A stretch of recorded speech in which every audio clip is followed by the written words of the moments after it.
우리 사랑하는 사람들 옆에 계신데 우리 밝은 얼굴로 이렇게 한번 인사할까요? 아주 좋은 날입니다.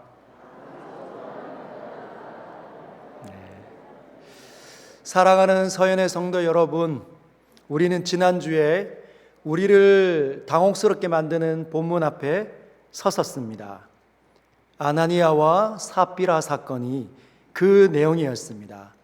아나니아와 삽비라가 자신의 재산을 다 팔아 일부는 감추고 일부는 하나님께 헌금을 드렸는데, 그랬더니 베드로가 갑자기 찾아와서 다짜고짜 왜 다 안 바쳤냐, 이게 전부냐 했더니 너무 그것이 충격이어서 생명을 잃어버리는 사건, 우리가 그 사건을 들여다봤습니다. 누구나 이 사건 앞에만 오면 너무 마음이 불편하고, 하나님께서는 정말 우리의 이 전부 전 재산을 요구하신다는 말인가, 꼭 이렇게까지 생명을 거두셔야만 했는가, 이런 질문을 떠올리게 됩니다. 그러나 여러분, 이 사건 안에는 표면적으로는 겉으로 드러나는 모습은 그렇게 기록이 되어져 있는 것 같지만, 그 표면적 내면으로 이면으로 깊이 들어다가 보면은 아주 오래된 싸움이 있는 겁니다. 아주 오래되고 질겨 있는 그 영적인 싸움이 이 속에 있었다는 것이죠. 여러분, 주님께서 내가 내 교회를 세울 것이다 말씀하시고 제자들을 모으시고 십자가에 달려 죽으시고 난 다음에 부활하시고 난 이후에 승천하셨습니다.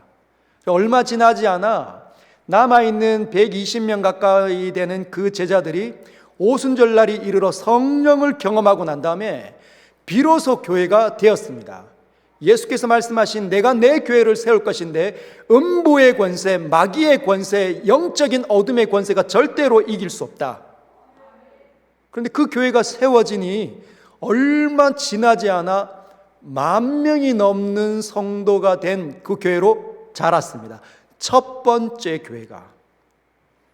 그런데 교회가 만들어지고 나니 이제 스물스물 무언가가 기지개를 펴고 올라오기 시작합니다. 음부의 권세를 이길 수 있는 유일한 공동체 교회가 만들어지니 그걸 훼손시키고 무너뜨리고 싶어하는 영적인 어둠의 세력의 반격이 시작된 거죠. 여러분, 이 마귀 사탄이 사람을 찾습니다. 누구를 찾아낼까요? 과거에 교회 안에 들어와 있지만 과거의 구습의 영향에 여전히 끌려다니는 사람, 한 발은 세상에 한 발은 하나님께 두려고 하는 이 두 마음이 있는 사람들을 노립니다. 언제든지 상황과 환경이 딱 되면 하나님 믿는 것 같지만 넘어지는 그 사람들을 딱 선택한다는 거죠. 그 사람들이 바로 아나니아와 삽비라였습니다. 여러분, 아나니아와 삽비라는 누구보다도 예루살렘에서 실력자들이었습니다. 여러분, 그들이 있는 그 나라가 이스라엘 땅인데 이스라엘 땅에서도 가장 유명한 도시 예루살렘이죠. 왜 예루살렘이 유명합니까? 예루살렘에는 다윗성이 있고 그 다윗성 안에는 무엇이 있느냐? 하나님께서 임재하시는 성전이 있었기 때문입니다. 절기 때마다 모든 사람들이 하나님을 경배하러 예루살렘으로 꾸역꾸역 모여드는 것이 바로 예루살렘인데, 그 예루살렘에서 실력자들이 누구냐? 아나니아와 삽비라였다는 거예요. 그들은 예루살렘에 땅과 재산이 있는, 소유물이 있는 사람들이었다는 것이죠. 있는 집안 사람들이었습니다. 근데 이 사람들이 하나님께서 성령으로 인도하셔서 교회가 막 부흥할 때 같이 그 부흥의 물결에 휩쓸려서 교회 안으로 들어온 사람들입니다. 막 은혜를 받은 거죠. 아, 하나님 위해서 살고 싶다, 살고 싶다. 그런데 그들의 눈에 한 사람이 띄었습니다. 교회가 막 부흥하고 성령이 충만하니 자신의 소유를 팔아서 약한 사람들을 막 섬기고 내 것을 주장하는 사람이 없는 시절이 되니까, 시기가, 그 영적인 분위기가 되니까 자기들도 그렇게 살고 싶은 거예요. 근데 누가 눈에 띄었습니까? 바나바라는 사람이 눈에 띄인 거예요. 근데 이 바나바는 예루살렘 출신이 아닙니다. 그 위에 있는 그 북쪽 지방에 사투리를 쓰는 구브로 출신의 사람이었다는 거예요. 그 구브로 출신의 사람이 예루살렘 자기와들과 비슷한 시기에 교회에 들어와서 인기를 끄는 겁니다. 칭찬을 받기 시작합니다. 하나님 위해서 막 헌신하니까 사람들이 집중하고 칭찬하는 거죠. 이 원래 바나바의 이름은 요셉인데 요셉의 이름이 잊혀질 만큼 이 사람은 바나바야, 위로의 아들이라 사람들이 칭송하기 시작했습니다. 다들 막 좋아하는 거죠. 그랬더니 그 모습을 아나니아와 삽비라가 견딜 수 없는 거예요. 내가 뭐 부족해서 저 사람은 저렇게 촌뜨기인데 저 사람이 저렇게 칭찬을 받고 나도 똑같이 비슷한 시기에 들어왔는데 왜 나는? 그래서 아내와 둘이 상의를 합니다. 우리도 재산 팔자. 그 재산 팔면 어떻게 하려고요? 그래, 하나님께 드려보자. 막상 팔았는데 너무 아까운 겁니다. 그래서 일부를 감추고 나머지를 하나님께 드린 겁니다. 근데 문제는 거기에 있는 게 아니에요. 어떤 데 있느냐? 떠들고 다니는 게 문제입니다. 온 교회에 아마 바나바처럼 우리도 다 바쳤다. 나도 대단한 사람이야. 어디? 그러면서 아마 바나바를 흉보고 다녔을 수도 있습니다. 그 사람이 뭐가 대단하다고? 그 사람은 촌뜨기 출신이야. 시골 출신이잖아. 말도 억양도 얼마나 다른데. 아마 그렇게 이야기했을 수도 있습니다. 학식이 떨어져. 여러분, 이런 사람들의 특징은 교만이라는 거죠. 내가 다 안다. 내가 뛰어나다. 내가 모든 것들을 다 보았다. 이렇게 말하고 다니는 겁니다. 본인들이 공동체를 이렇게 흠집내고 있다는 생각을 못 한다는 거죠. 본인들은 잘하고 있다고 생각을 합니다. 여러분, 이틀 전에 우리 금요기도회 때 야고보서를 지금 다루고 있는데 야고보서 가운데 그 야고보 장로가 이 예루살렘 교회 뒤에 예수님의 동생이었던 야고보 장로가 이제 목회자로 등장을 합니다. 그런데 교회들에게 편지할 때 너희가 어찌하여 싸우느냐, 어찌하여 다투느냐, 너희가 시기하고 욕심 불러서 그렇게 다투는 것이 아니냐, 이렇게 이야기했습니다. 여러분, 이 부정적인 말은 전념성이 굉장히 강합니다. 헌담하면 어떤 장로님을 향하여서 열심히 잘 섬기는데 열심히 아무리 잘 섬겨도 허물이 있을까요, 없을까요? 약점이 있을까요, 없을까요? 있거든요. 그러면 그 약점 이야기하면서 부족하다고 나쁘다고 폄하하면서 이야기하면 그 전에 그렇게 존경했던 장로님이 어떻게 보입니까? 나쁜 사람으로 보인다는 거예요. 전념에 되면 많은 사람들이 이제 서로 모이기 어려워지고 불편해지기 시작합니다. 그걸 누가 했느냐? 아나니아와 삽비라가 했다는 거죠. 이 일이 베드로의 귀에 들어간 겁니다. 베드로가 이렇게 판단을 내린 거죠. 하나님의 사람이 어떻게 이럴 수 있는가? 은혜를 받은 사람이 어떻게 이럴 수 있는가? 절대로 있을 수 없는 일이 우리 교회 가운데 일어나고 있구나. 그래서 아나니아 삽비라 집에 찾아간 겁니다. 이유가 있어서 찾아간 거죠. 그래서 5장에 있는 3절에 이렇게 이야기하죠. 5장 3절에 베드로가 이르되 아나니아야 어찌하여 사탄이 네 마음에 가득하여 네가 성령을 속이고 땅값 얼마를 감추었느냐. 사탄이 네 마음에 가득하여. 영어 성경에 보면 why? 왜 사탄이 네 마음에 가득하게 해서 너를 속이고 사람들을 속이게 그렇게 내버려 두었느냐, 이렇게 질문을 했습니다. 은혜 받으려고 교회 안으로 들어와 놓고 왜 사탄에게 네 마음을 빼앗겼느냐, 왜 사탄이 너를 지배하도록 그냥 내버려 두었느냐 이야기했다는 거죠. 여러분, 마귀 사탄이 높아지고 싶은 사람들아, 그런 대명사 아닙니까? 하나님을 부정하고 자기가 더 높아지고 싶었던, 그래서 죄악 가운데 많은 사람들을 유혹하는 그런 어둠의 무시무시하고 끔찍한 존재로 전락된 거죠. 사탄이 네 마음에 들어가니 너 역시도 그렇게 살고 있구나, 이 뜻입니다. 사랑하는 성도 여러분, 우리는 하나님을 섬길 때 정말 조심해야 합니다. 언행을 조심해야 합니다. 말을 조심히 사용할 수 있어야 되고 행동을 조심히 사용할 수 있어야 합니다. 여러분, 하나님께 이 아나니와 삽비라가 죽음으로써 끝이 났습니다. 교회 공동체를 위기 가운데 몰아가는데 이 사람이 죽을 정도로 죽어야만 교회 공동체 안에 들어오는 이 사탄의 공격이 끝이 날 정도로 그 정도의 수준이었다는 겁니다. 만약에 우리가 교회를 섬기는데 우리의 생명을 잃어야만 끝이 난다면 얼마나 비참한 인생입니까?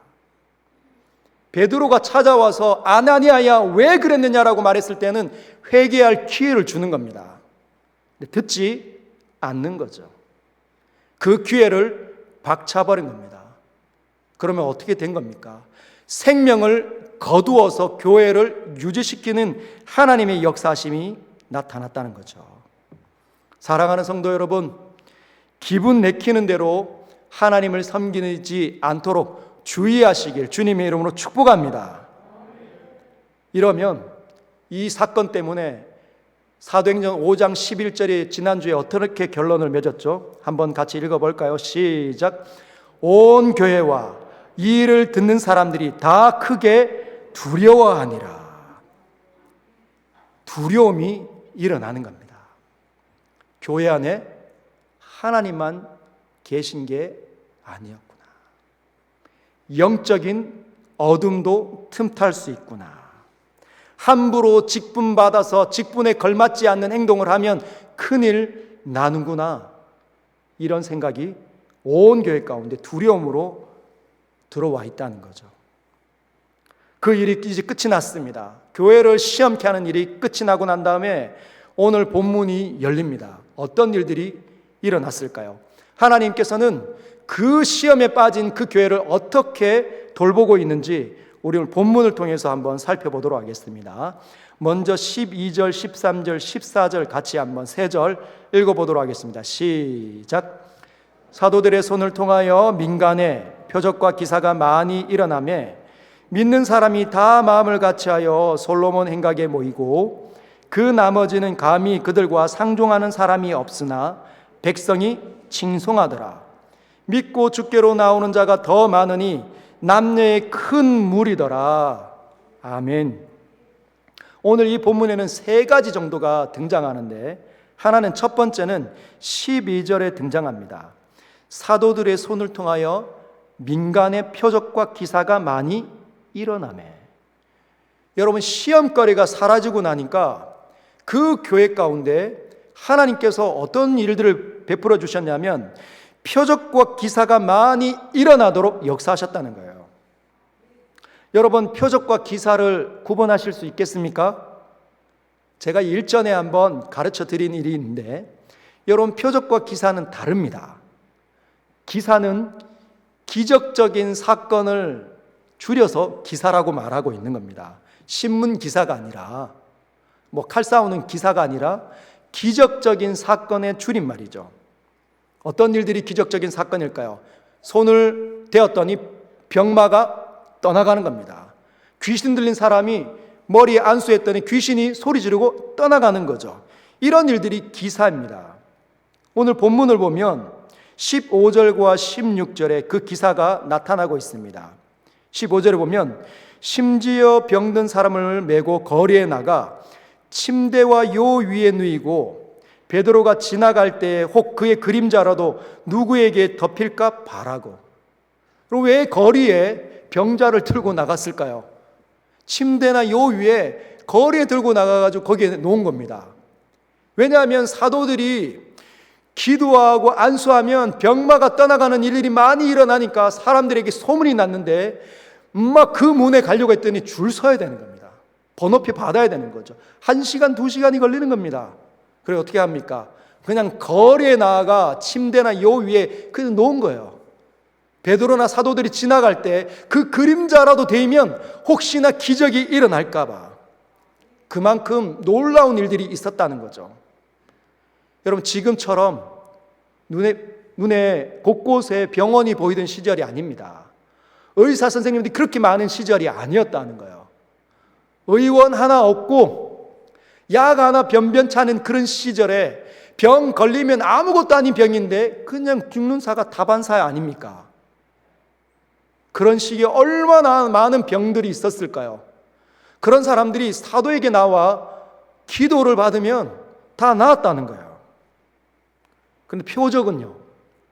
표적은 그런 기적적인 사건, 미라클하고는 다릅니다. 이 표적이라는 단어는 헬라 원문으로 세메이온이라는 단어가 쓰였습니다. 세메이온. 세메이온은 영어로 번역하면 사인입니다. 사인. 교통경찰이 형광색 보고 있고 모자를 쓰고 거리 한 곳에서 이렇게 하는 거죠. 이렇게 무슨 뜻입니까? 수신호죠. 이게 사인입니다. 오라는 거죠. 와서 저쪽으로 가라는 겁니다. 그 사인을 보면 다 따라가는 거죠. 그게 무슨 뜻입니까?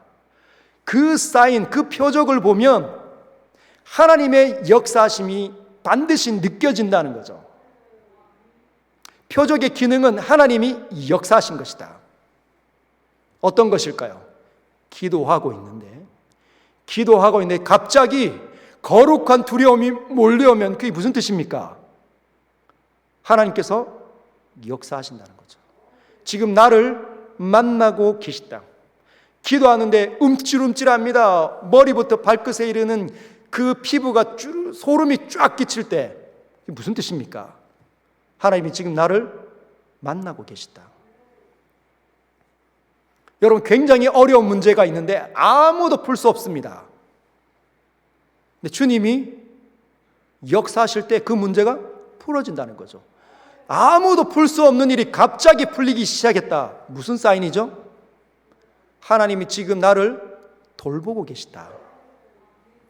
여러분 쉽게 믿을 수 없는 사람입니다. 교회 한 번도 나올 수 없는 사람이죠. 늘 그냥 눈 부리부리하고 무섭고 거친 말하고 사나운 사람인데 이 사람은 절대로 믿을 수 없는 사람인데 어느 날부터 교회 다니기 시작하더니 믿기 시작하는 거예요. 무슨 사인입니까? 하나님께서 그를 선택하시고 계시다는 겁니다. 늘 거짓말쟁이인데 이 거짓말이 점점 물러가는 거죠. 그것이 표적의 기능입니다. 근데 왜 그러면 갑자기 이전에는 내가 나사렛 예수의 이름으로 명하노니 일어나 걸어라. 물론 여러 가지 기적적인 일들이 있었지만 지금만큼 그렇게 다양한 표적과 기사가 일어나지 않았는데 왜 아나니아와 삽비라 사건이 끝나고 난 다음에 이렇게 많은 표적과 기적이 일어났을까요? 이유가 있습니다. 그 이유가 뭐냐? 바로 11절에 온 교회가 두려움에 빠졌기 때문이에요. 여러분 두려움이 엄습해오니 사람들이 위축되는 겁니다. 큰일 났다. 아나니아와 삽비라 정도는 아니지만 여러분 그 말이 늘 거짓말을 했던 사람도 있고 나쁜 말들을 했던 사람이 있고 죄악을 먹고 마셨던 사람들이 분명히 있지 않았겠습니까? 큰일 났다. 나도 죽으면 어떻게 되나? 신앙이 위축되는 거죠. 그러니까 한 발을 바깥으로 빼려고 하는 움직임이 일어나는 겁니다. 그때 냉기류가 교회 안에 쫙 들어오는 거죠. 근데 주님이 어떻게 하는 겁니까? 표적과 기사를 일으켜서 아니 여전히 너희 가운데 내가 함께하고 있다. 너희는 나의 선택한 사람들의 모임이다. 나의 교회다. 내가 선택해서는 두려워하지 마라. 여러분 아이를 길러보셨습니까? 갓난아이가 갑자기 밤에 오밤중에 깜깜할 때 일어나서 웁니다. 물론 배가 고파서 울기도 하지만 왜 웁니까? 이 어둠에 익숙하지 않아서 이게 두려움을, 공포감을 주는 거거든요. 정서가 불안정한 겁니다. 엄마의 손길이 미쳐지지 않으면 안정이 안 되니까 울어 제끼는 거죠. 응애응애합니다. 막 집이 떠나갈 듯이. 근데 그러면 어떻게 해요? 엄마와 아빠가 부시시 일어나서 그 아이를 안습니다. 그리고 쓰다듬어 주는 거죠. 이렇게 흔들면서 뭐라고 얘기합니까? 아, 그래 괜찮아 아빠 여기 있다. 아빠의 목소리를 들려주고 아빠의 손길로 등을 두다듬어주고 쓰다듬어 주는 겁니다. 머리를 이렇게 빗어주는 거죠. 그럼 아이가 안정감이 되면 울음을 그치는 거죠. 지금 예루살렘 교회가 신생교회 아닙니까? 두려움에 사로잡힐 때 아빠 여기 있다. 하늘 아버지인 내가 너희와 함께한다. 두려워하지 마라. 걱정하지 마. 원래대로 하던 일 해. 라는 것입니다. 사랑하는 성도 여러분, 주님의 역사하심으로 말미암아 우리 서영교회 가운데 이런 하나님께서 역사하시는 표적과 기사가 많아지기를 주님의 이름으로 축복합니다. 우리가 더 집중해서 살펴볼 구절이 있습니다. 12절 다시 한번 읽어볼까요? 시작.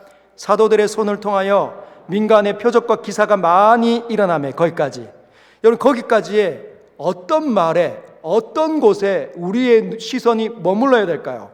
여러분은 어디에 시선이 머무릅니까? 한번 다시 본문을 열어주십시오. 어디에 시선이 머뭅니까? 저는 사도들의 손을 통하여 거기에 신비로운 하나님의 메시지가 있음을 보았습니다. 사도들의 손을 통하여. 한번 따라 읽어볼까요? 사도들의 손을 통하여.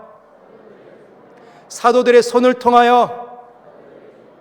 여러분, 사도들의 손을 통해서 민간의 기적과 표적이 많이 일어났습니다. 무슨 의미일까요? 어떤 메시지가 담겨져 있을까요?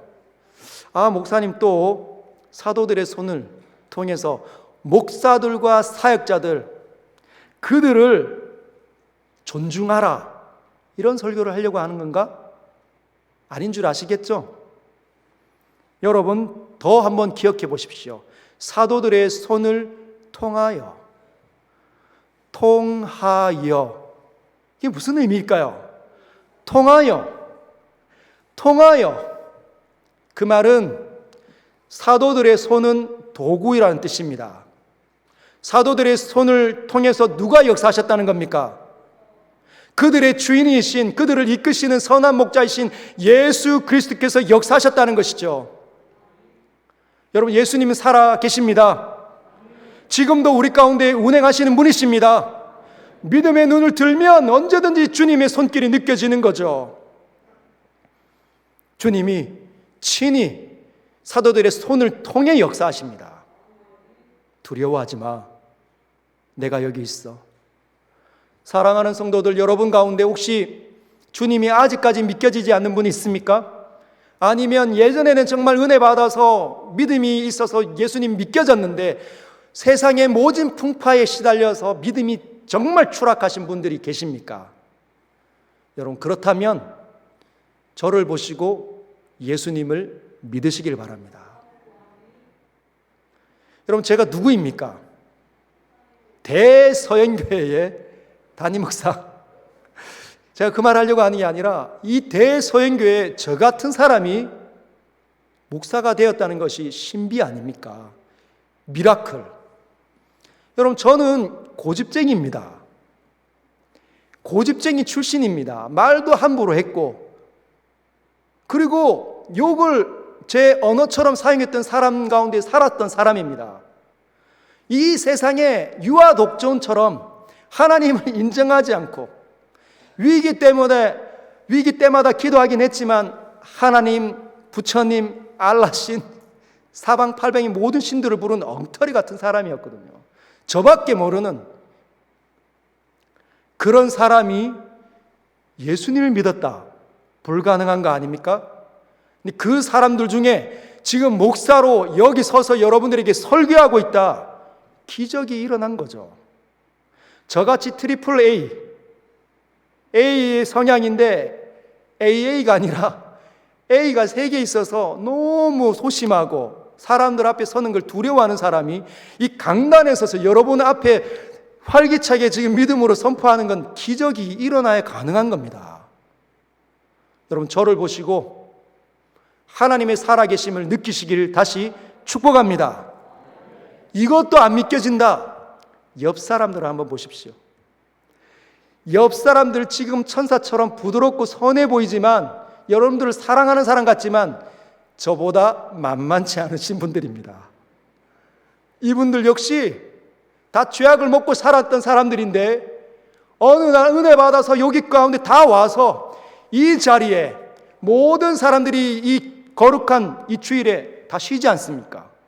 이른 아침부터 이 11시에 오려면 얼마나 바쁘게 준비해야 되는지, 찬양대를 하려면 더 일찍 준비를 해야 됩니다. 근데 여러분, 이 사람들이 하나님을 제대로 만나서 인생을 하나님을 위해서 쓰고 있다는 겁니다. 이것보다 더 신비로운 일이 어디에 있습니까? 주님을 제대로 믿으시길 주님의 이름으로 축복합니다. 여러분, 주님은 살아계신 분이십니다. 그분이 우리 교회를 세우셨습니다.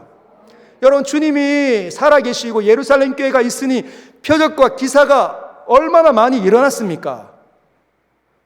그 말을 우리 교회에 지금 적용하면 주님은 여전히 계시고 우리도 주의 몸된 교회 아닙니까? 그러면 하나님께서 우리 교회 가운데 표적과 기사를 많이 일으켜 주실까요? 안 일으켜 주실까요? 이렇게 믿음을 없어서 되겠습니까? 여러분, 일으켜 주십니까? 안 일으켜 주십니까? 일으켜 주시는 것이죠. 저는 우리 서현교회가 주님의 몸된 교회라고 생각합니다. 예루살렘 교회만 주의 몸된 교회가 아니라 우리 교회도 주의 몸된 교회라고 생각합니다. 그러하기에 주님은 역사하십니다. 내가 내 교회를 지킬 것이다. 그러나 여러분, 그런데 우리의 이 지나간 역사들과 지금의 작금의 시기를 보면 표적과 기사가 잘 안 일어나는 것 같아요. 여러분, 이 9절에 12절에 신비가 담겨져 있습니다. 주님은 여전히 계시고 우리가 주의 몸된 교회라고 해서 역사가 나타나는 게 아니에요. 뭐가 있습니까? 사도들의 손을 통하여, 사도들의 손이 필요하다는 거죠. 여러분, 누가 사도입니까? 목회자들만요? 아닙니다. 사도는 주님이 부르는, 그래서 이 세상을 다시 보내는, 여러분, 사도들이란 뜻이 보냄을 받은 자란 뜻입니다.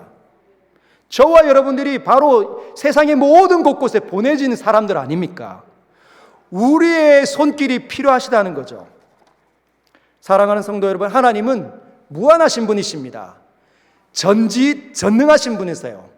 모든 것이 가하신 분이십니다. 그래서 그분이 일하시면 표적이 있을 수밖에 없고 기적적인 사건이 일어날 수밖에 없습니다. 곳곳에서 터질 수밖에 없다는 거죠. 그러나 하나님은 그렇게 일하시지 않습니다. 하나님은 하실 수 있음에도 불구하고 하시지 않는다는 거죠. 늘 사람의 헌신과 믿음을 통하여 일하시기를 기뻐하시는 분이십니다.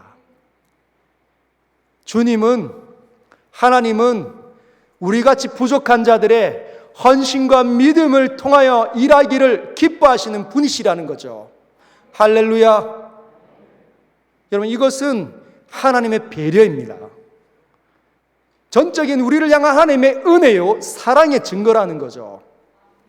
여러분, 우리가 하나님을 믿어봐야 그 믿음의 수준이 얼마나 하겠습니까? 우리의 헌신이 있어봐야 얼마나 헌신으로 보여지겠습니까? 겨자씨만한 믿음, 이 부족한 헌신, 그런데도 불구하고 주님은 너무너무 좋다. 내가 너의 헌신과 믿음을 통하여 나의 모든 일들을 행할 것이다 말씀하시는 분이십니다. 그것이 오늘 본문에 나타나 있는 거죠. 여러분, 하나님은 이미 준비하셨습니다. 이미 모든 것들을 알고 계시는 분은 준비 다 해놓으셨습니다. 저와 여러분은 한 치 앞도 모르잖아요. 한 치 앞도 모르는데 1년 뒤, 10년 뒤 이걸 자꾸 준비하고 있습니까? 주님은 우리의 끝을 다 보셨습니다. 앞으로 어떤 일들이 일어나고 어떤 것 때문에 눈물 짓는지 하나님은 이미 다 보셨어요. 그래서 그분은 모든 것들을 이미 준비해 하셨습니다. 그럼에도 불구하고 주님 뭐라고 얘기합니까? 나는 네가 필요하다. 나는 네가 필요하다. 나는 너가 나의 사람으로서 나를 향한 믿음과 헌신 보여주기를 원한다. 여러분, 아가서에 이런 고백이 있지요. 나의 사랑하는 자의 목소리 내가 듣기 원하노라. 나의 사랑, 나의 사랑, 나의 어여쁜 자야, 일어나 함께 가자. 나의 사랑하는 자의 목소리 듣기 원하네. 나의 사랑, 나의 어여쁜 자야, 바위 틈은 밀한 곳에서 듣기 원하네. 부드러운 주님의 음성. 아시는 분은 따라할까요? 나의 사랑, 나의 사랑, 나의 어여쁜 자야, 일어나 함께 가자. 나의 사랑, 나의 사랑, 나의 어여쁜 자야, 일어나 함께 가자. 하나님 우리를 사랑하십니다. 우리가 비록 아무짝에도 쓸모없는 믿음을 갖춘 것 같이 보이고 능력도 없고 지식도 부족하다 하지만 믿음을 발휘하면 하나님이 역사하신다는 거죠. 그런데 여러분, 왜 아무런 표적과 기적이 일어나지 않습니까? 내 가정 속에서 있는 어려움 보면서도 왜 그곳에 믿음이 있는 사람들이 거기에 있는데 왜 아무런 표적과 기사가 나타나지 않습니까? 그들이 믿음을 발휘하지 않기 때문에. 이 단순한 이론 아닙니까? 믿음을 발휘하지 않으니까 하나님이 느껴지지 않는 거죠. 그냥 그 어둠, 그 문제, 거기에 사로잡혀가지고 걱정하고 두려워하고 늘 싸움만 하려고 하고 도망가고 싶고 던져버리고 싶어하는 그 자리에 있으니까 하나님이 느껴지지 않으니 어떻게 기도하겠습니까? 어떻게 내 시간을 하나님께 드리겠습니까? 여러분, 우리 교회 가운데 만만치 않은 일들이 일어났죠. 두려워가지고 걱정하고 아유 저 사람 뭐 저 말하고 저 사람 저 말하고 그 말만 하면 어떻게 우리 교회 가운데 하나님께서 역사하시는 표적과 기사가 일어날 수 있습니까? 누가 필요하죠? 믿음의 사람들의 손이 필요합니다. 하나님, 제가 여기 있습니다. 저를 보내어 주십시오. 제 가정에, 제 아내에게, 남편에게, 저희 시어머니에게, 저의 자녀들에게 저를 보내어 주십시오. 그럼 믿음의 사람이 필요해야 하나님 그들을 손을 통하여서 역사하신다는 거죠. 우리 교회도 주님 저를 보내어 주십시오. 아무도 그냥 하지 않는 그 주차 봉사 제가 하겠습니다. 늘 밥 짓고 늘 여름에 땀 막 비 오듯 하는 그 일 아무도 하고 싶지 않은데 주님 제가 하겠습니다. 다 두려워서 걱정하는 그 어려운 문제 주님 저를 보내어 주십시오. 제가 싸매겠습니다. 그런 사람들을 통해 우리 교회에 하나님의 거룩한 일이 일어나게 되리라 믿습니다. 여러분 모두가 그런 사람이 되시길 주님의 이름으로 축복합니다. 방관하지 마십시오. 두려워하지 마십시오. 걱정하지 마십시오. 그 시간에 믿음을 사용해서 겨자씨만한 믿음을 사용해서 하나님 앞에 엎드리시길 주님의 이름으로 축복합니다. 그러면 어떤 일이 일어나느냐? 12절 중후반부에 믿는 사람이 다 마음을 같이하여 솔로몬 행각에 모이고, 믿는 사람이 다 같이 마음을 다 같이해요. 하나가 되는 일이 일어나는 거죠. 다시. 근데 어떻게 하냐? 솔로몬 행각에 모이기 시작한 겁니다. 솔로몬 행각은 성전의 한 귀퉁이에요. 즉, 이 사람들이 성전으로 모였다는 겁니다. 성전에 모여서 뭘 했을까요? 베드로가 말씀을 가르치는 거죠. 너네들 하나님의 삽비라 보았지? 교회를 그렇게 섬기면 목숨이 끊어질 수도 있어. 왜냐하면 교회를 하나님께서 지키시기에 영원하신 하나님, 거룩하신 하나님, 영광의 하나님의 몸이기 때문에 함부로 해서는 안 돼. 아, 맞다. 맞네. 그렇게 하면 안 되네. 배우기 시작하는 거죠. 은혜 받은 겁니다.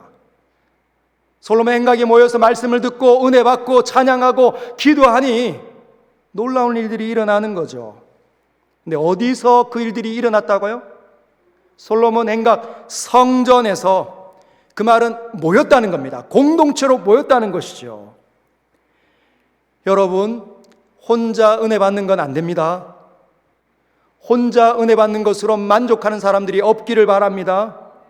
여러분, 여전히 나를 못 벗어나면 안 됩니다. 여러분, 사람은 하나님께서 창조하실 때 사회적인 존재로 창조하셨습니다. 사회성이 있어야 된다는 거예요. 그 말은 나만 있는 게 아니라 둘 이상이 이 어떤 인격적인 존재들이 모였을 때 비로소 인간의 빛나는 일들이 일어나는 거예요. 그런데 이 사회성을 갖고 있는 이 인간이 사회성을 거부하고 홀로 고립이 된다.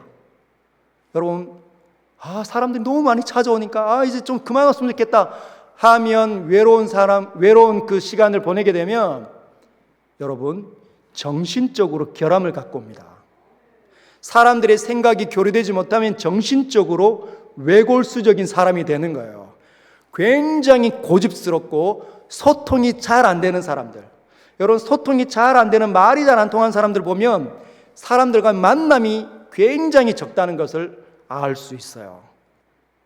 아내와 남편이 서로 만났는데 말을 안 해. 말을 안 하면 서로를 이해를 못 합니다. 그러면 점점 멀어지게 되어져 있는 거죠. 그러면 고통스러운 일들만 일어나게 됩니다. 정신적으로 피폐해지는 거죠. 그래서 사람은 사람과 함께 있을 때만 그 존재가 빛이 나고 그 능력이 발휘가 되는 거예요. 여러분, 공동체로 우리가 모여졌지 않습니까? 우리는 그런 성향이 있음을 꼭 기억하십시오. 자꾸 과거 성향이 있다는 걸 꼭 기억하십시오. 한 발을 자꾸만 세상에 놓고 싶어하는 그 경향성이 있습니다. 어릴 때부터 체득되어져 있는 거예요. 학교 갈 때 어떻게 하죠? 5분만 더 자고 싶다. 5분만 더 자고 싶다. 오늘 교회 올 때도 여러분 5분만 더 자고 싶으셨죠? 저도 이른 아침 이 새벽에 일어날 때 알람을 2개 맞췄습니다. 5분만 더 자려고. 근데 첫 알람이 울릴 때 이불을 박차고 일어나면서 하나님, 저는 하나님의 사람입니다. 하나님의 사람입니다 하고 일어났습니다. 5분 더 잔다고 피곤이 풀려지지 않더라고요. 자꾸 나태함만 개발이 됩니다. 그 경향성만 자꾸 일어나게 되는 거죠. 내가 꼭 이렇게 열심히 믿어야 될 필요가 있는가? 주일에 한 번만 밖에 안 오는 사람들이 그 말을 한다는 거예요. 주일에 딱 한 번 오시는 분들이 내가 이렇게 열심히 다닐 필요가 있을까? 그 경향성이 있다는 거죠. 그래서 여러분, 지면 안 됩니다. 지면 안 됩니다. 우리는 공동체로 다시 모여야 되고 그 나태함을 이길 수 있는, 서로에게 있는 그 은혜를 같이 이어받아야 된다는 거예요. 여러분, 세상은 늘 갈등하죠. 차별합니다. 잘난 사람들은 잘난 사람들끼리, 의사들은 의사들끼리, 변호사들은 변호사들끼리, 정치인들은 정치인들끼리 섞이려고 하지 않아요. 약한 사람들과 섞이려고 하지 않습니다. 늘 끼리끼리 하는 거죠. 이런 경향을 갖고 선교에 왔더니 아이고야, 노인만 왜 이렇게 많노? 여러분, 하나님의 메시지를 못 읽는 겁니다. 누군가는 노인이고, 누군가는 어린아이고, 누군가는 박사학위를 갖고, 누군가는 일자무식이고, 누군가는 소유를 많이 갖고, 누군가는 소유를 많이 갖지 못한 사람들이, 누군가는 건강하고, 누군가는 건강하지 못한 이 다양한 사람들이 서로 섞이는 것이 바로 유일한 곳, 교회입니다. 그래서 우리는 차별하지 않습니다. 그래서 우리는 성령으로 하나로 하나님께서 만들어 놓으셨으니까 성령이 하나 되게 하신 걸 힘써 지켜야 합니다. 우리 경향 안에서 자꾸만 뭔가 헌담하고 싶고 평가를 내리고 싶고 손가락질하고 싶고 막 본인만 잘한다고 생각하는 그 경향성을 끝내야 된다는 거죠. 왜냐? 우리가 교회이기 때문에. 유일하게 세상의 어둠을 이길 수 있는 교회이기 때문에. 우리는 세상의 유일한 희망입니다. 저와 여러분들이 희망입니다. 우리는 그런 사람들입니다. 그래서 우리는 더 자주 모일 수 있어야 합니다. 게으름에 지지 않아야 합니다. 나태함에 지지 않아야 합니다.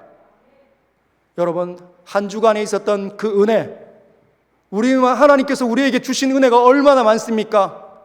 근데 하나도 나누지 않고 예배 드리고 다 문 열고 나가면 이게 어떻게 통로가 돼서 흘러가서 그 복의 통로가 이렇게 회복이 되고 전념이 되겠습니까?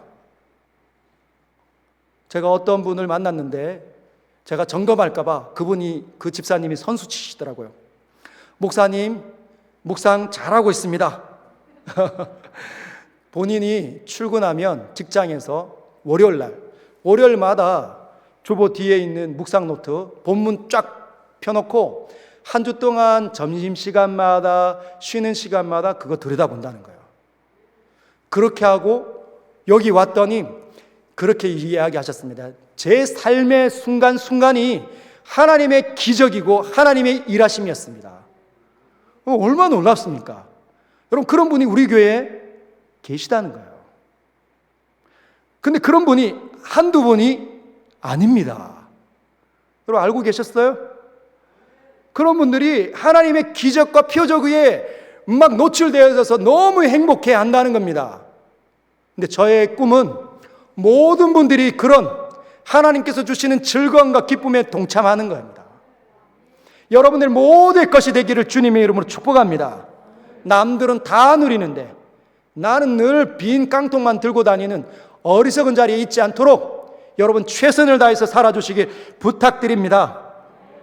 그러면 세 번째 일이 일어나는 거죠. 그렇게 되면 세 번째는 어떻게 되냐? 13절과 14절에 있습니다. 같이 한번 읽겠습니다. 시작. 그 나머지는 감히 그들과 상종하는 사람이 없으나 백성이 칭송하더라. 믿고 주께로 나오는 자가 더 많으니 남녀의 큰 무리더라. 할렐루야. 여러분, 그런 교회 보셨습니까? 믿음을 사용해서 늘 우리의 인생을 돌아보면 걱정거리가 얼마나 넘칩니까? 속 시끄러운 일이 얼마나 많습니까? 그런데도 불구하고 믿음이 있어요. 하나님 앞에 엎드리는 거죠. 주님께 헌신하는 겁니다. 그러면 하나님께서 그 사람들 통해 기적과 표적을 일으키시고, 그러면 그 일들이 점령되어져서 많은 사람들이 모여서 하나님 말씀을 듣고 찬양하고 기뻐하고 공동체로 모일 때마다 주의 이름을 부르면 어떤 일이 일어나겠습니까? 여러분, 그런 교회 우리 가운데 주변에 많습니까? 적습니까? 우리 서연교회가 그 주인공이 되시길 주님의 이름으로 축복합니다. 많은 사람들이 서연교회를 보면서 염려하는 거죠. 참, 원래 이렇게 아름답고 좋고 전통이 있었던 교회가 수년간 어려움을 겪었구나. 여러분, 거기에 넘어가면 안 됩니다. 문제가 없는 교회가 어디 있습니까? 그 문제를 통해 우리는 뭘 배웁니까? 지혜를 배우고 그 기회를 통해서 하나님이 역사하실 기회로 삼으면 됩니다. 그 문제가 끝이 날 때 끝이 나는 거죠. 우리는 뭐 하는 겁니까? 은혜 받는 거예요. 더 달라지는 겁니다. 더 모이고 더 사랑하고 더 받아내는 거죠. 나랑 다른 사람들을 더 참아내고 더 인내하고 더 부드러워지고, 그러면 하나님께서 그 어디에나 없는 그 교회를 축복하실 수밖에 없습니다. 그 교회를 보면서 어떻게 하는 거죠? 대단하다. 서연교회 대단하다. 사실은 그런 얘기를 듣습니다. 이렇게 문제가 이렇게 깊게 싸움이 있는데 어떻게 교회가 깨어지지 않고 이렇게 유지가 됩니까? 여러분, 우리 교회가 그런 교회입니다. 근데 왜 그런 일이 있습니까? 믿음이 있는 사람들이 있기 때문에, 믿음이 있어서 주님 저를 사용해 주십시오 하는 사람이 있기 때문에, 그들의 손을 통하여 하나님께서 역사하시기 때문에 그 일이 일어나는 겁니다. 더 많아지길 주님으로 축복합니다. 그러면 칭찬받으면 여러분들은 가만히 있겠습니까? 곳곳으로 다니면서 야, 우리 교회 나와봐. 그냥 울고 있지 말고 기도하자. 직장 속에서 성경 읽고 기도해 주는 사람 되잖아요. 얼마나 놀라운 일이 일어날 것 같습니까? 여러분, 우리 모두 기대하십시다. 할렐루야. 우리 교회를 하나님께서 그런 통로로, 복의 통로로 사용해달라고 기도해 주시기를 원합니다. 더 모이고 더 사랑하고 더 아끼고 그래서 올해 표처럼 오직 하나님의 은혜로만 사는 거룩한 모임 되시길 주님의 이름으로 축복합니다.